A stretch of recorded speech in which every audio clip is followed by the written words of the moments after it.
Hi, my name is Bridget Talbot. In this video, I'm going to walk through how technology supports online learning, focusing on learning management systems and video-based learning. These tools play an important role in how learning is organized, delivered, and experienced in online environments. To begin, I will start with an overview of what will be covered. First, I will walk through learning management systems, including what an LMS is and how it supports online learning. From there, I will explain how LMS platforms have developed over time and what should be considered when selecting one.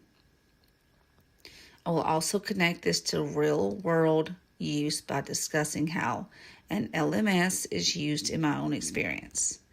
Then, I will shift into video-based learning and how video is used as a tool to support learning. Finally, I will go over best practices for creating effective video-based learning. To begin, it is important to understand what a learning management system is and how it functions. A learning management system, or LMS, is a platform used to organize different parts of online learning into one place. According to LearnWorld's 2024, an LMS supports content delivery, communication, and progress tracking.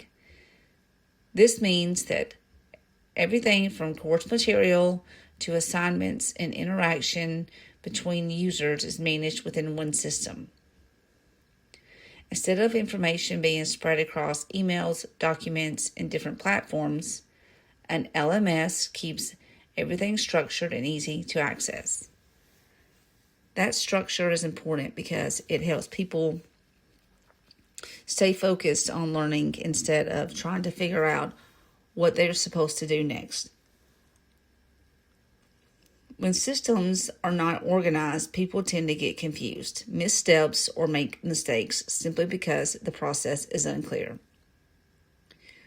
In this course, Moodle is a LMS being used, and it shows how everything is organized in one place so expectations are clear and easy to follow. This kind of structure is what makes online learning more manageable and more effective for both instructors and learners. Understanding what an LMS is helps explain why systems have continued to develop and improve over time. Learning management systems have changed significantly over time.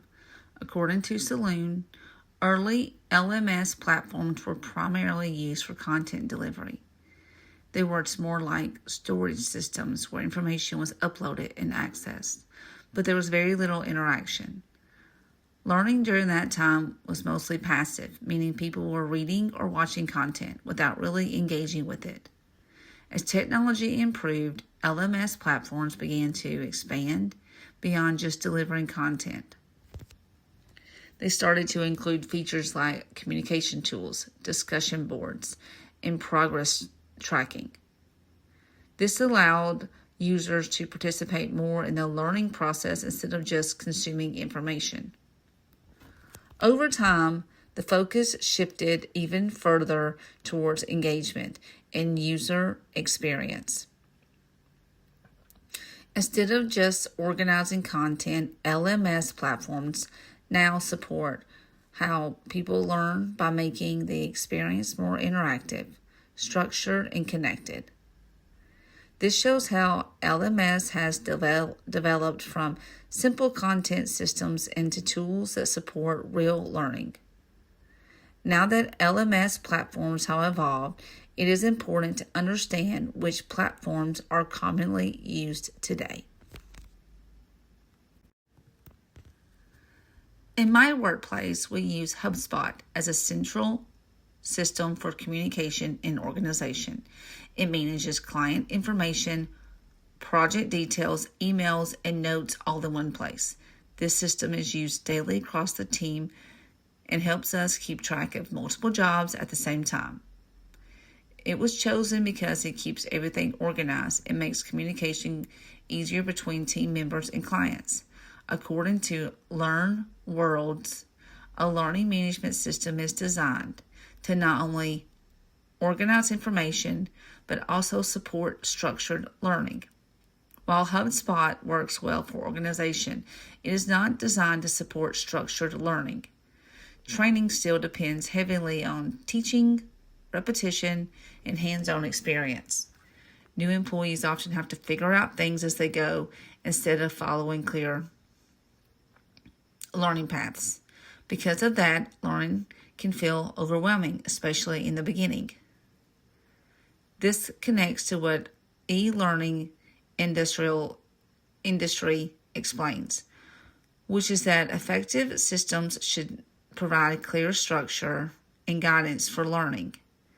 That gap shows that even when a system is strong in organization, it does not always support how people actually learn. A true learning management system would provide more structure, guidance, and support for training. This is where another approach becomes important, which is video-based learning.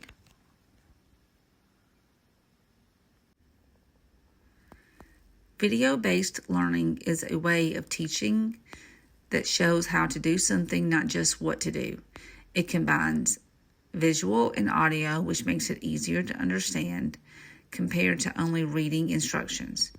It also allows people to pause, rewind, and go back as needed, which gives them more control over how they learn. According to Patty Shank, video-based learning is most effective when it supports understanding and active engagement instead of passive watching. This is especially important in online learning where people are learning on their own without immediate support. Video helps make learning more clear, more visual, and easier to follow. Because of this, video-based learning has become an important part of both education and professional training. To better understand how video-based learning works, it is important to look at the different types of videos and how each one supports learning in a different way. There are different types of video-based learning, and each one supports learning in a different way. Explainer videos are used to help people understand a concept before they try to do anything.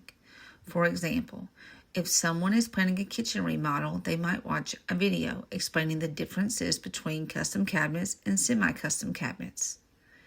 That video is focused on understanding, not doing. Tutorial videos are step-by-step and teach you exactly what to do. They tell you each step in order and guide you through it. This is the type of video I rely on. Every time my husband was deployed, I used YouTube to figure out how to do stuff around the house.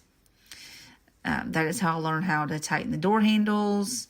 I replaced a toilet flapper. Those videos walked me through each step and I could pause and replay them until I got it right. Demonstration videos are different because they are not teaching step by step. They are showing the task being done from start to finish. For example, watching someone install cabinets. You are seeing what it looks like, but they are not breaking down every step for you. So a tutorial tells you what to do step by step. A demonstration shows you what it looks like when it is done. According to Patty Shank, different types of instructional videos support different learning goals, whether that is understanding, practicing, or observing. The type of video should match what the person needs in that moment. When that match is clear, learning becomes easier and more effective. When designing video-based learning, how the video is created makes a big difference in whether people learn from it. One important best practice is keeping videos short and focused. According to Patty Shank, shorter videos help maintain attention and prevent overload. If a video is too long or tries to cover too much, people tend to lose focus and stop paying attention. Another important practice is focusing on one idea at a time. This makes it easier for the learner to understand the content without feeling overwhelmed. When two main ideas are presented at once, it becomes harder to process and apply the information. It is also important to make videos easy to follow visually. Clear steps, simple visuals, and logical flow help guide the learners through the content. When videos are designed this way, they support learning instead of creating confusion. These best practices show that video-based learning is not just about creating content, but about designing it in a way that helps people learn. This connects to a larger idea that learning only works when people are able to understand and apply what they are being shown.